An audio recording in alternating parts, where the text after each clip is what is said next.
let's get back to our ideas that work well with junior high and high school kids. So we're on to number 5, and here I'm going to suggest icebreakers. We said before that teens are hungry for active learning experiences, and a great way to get them involved into leading into that is doing icebreakers, something that gets them out of their seats and gets them actively involved. There's some good places you can go to find icebreakers. I'm going to mention one now and actually mention it again a little bit later.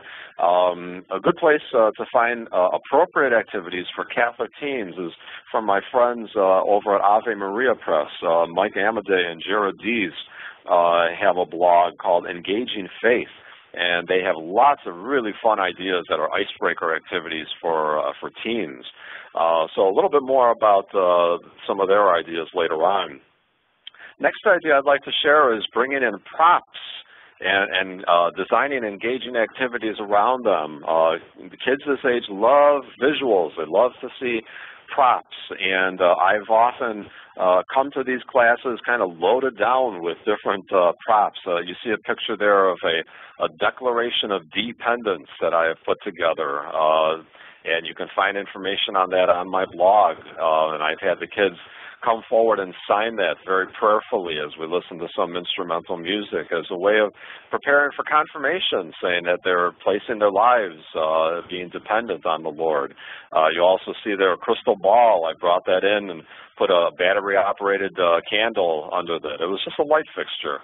And I pretended like I was reading their futures and then using that as a way to lead into Advent, which is a time in which we look forward to the coming of Christ.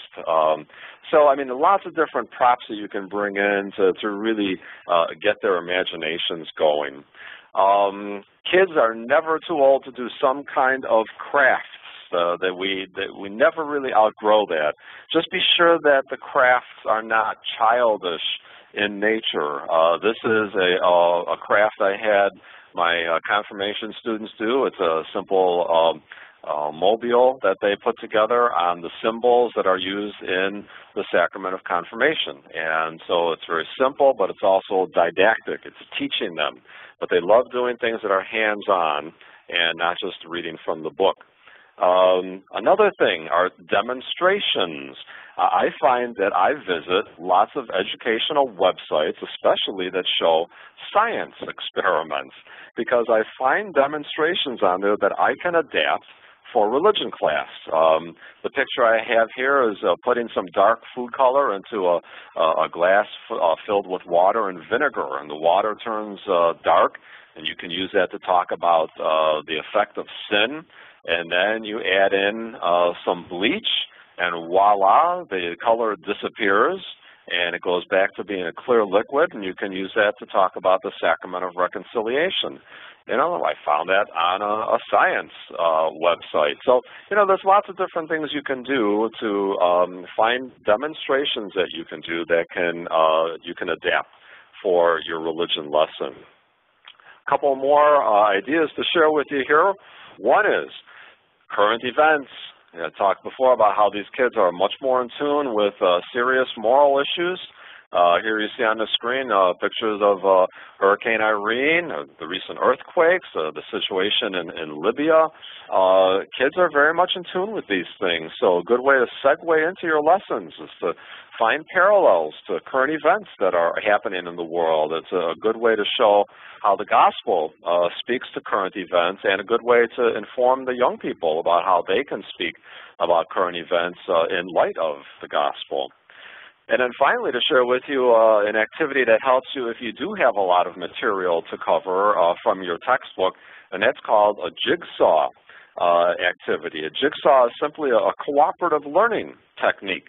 And what it means is that you arrange students into several groups of maybe 4 to 6 students, and each student is assigned a separate, smaller subtopic. And then the students break off to meet with other students who have the same subtopic. So they form a group of experts. So they're going to work together to come up with the information they need to go back to their group to be the expert on that little subtopic. Each of them, in a sense, is bringing back a piece of the puzzle. That's why we call it a jigsaw. So then they come back, and you see in this picture 4 students, and the one girl is teaching the other 3 the segment that she learned about from the group that she was in.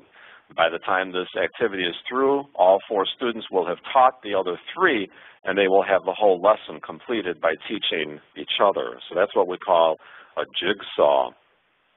Well, I'd like to invite you to take a look at a couple of places where you can find more activities. One is by visiting the Loyola Press website, www.loyolapress.com, and if you click on Faith Formation, and you can then click on either Finding God or Christ Our Life programs, then click on Activity Finder. You're going to find gobs of free activities at your fingertips for your particular age group. So I encourage you to visit that to find activities that will fit for your group.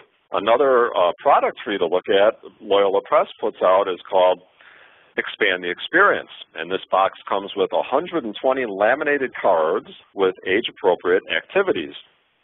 So you'll be wanting to look for the box that has for 7th and 8th graders. Sorry, we don't have one for high school, but this is a great opportunity to find things that junior high kids can work with. It's also a kind of resource that you might want to ask your catechetical leader to look into, because it might be just a little bit pricey for an individual to buy for your own lessons. But I also encourage you to visit the Engaging Faith blog over at Ave Maria Press. Once again, lots of nice ideas for working, especially with the high school kids. And then also visit St. Mary's Press. They have a site called eSource, and they have some nice ideas for working with the high school kids. So that way we'll be able to cover the junior high through the high school kids with some great activities.